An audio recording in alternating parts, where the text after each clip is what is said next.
Yezidin yolunu gedənlər də qalır. Hürür hər gün bizə minbərdən iti. Açasta iti yesin, kanımı yesin. Komandir olmasa əskərdən iti.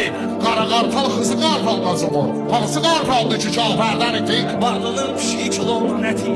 Çıxırıq laqqada bərbərdən iti. Dara düşdünsə xuda dərgahına.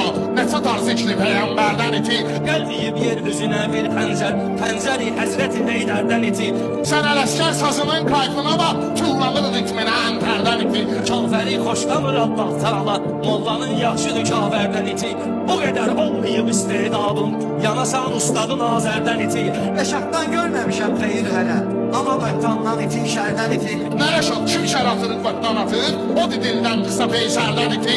Körpədən məşğul olsun hamısı. Görməyib bu həli əsərdən iti. Görməyib o həli əsərdən iti.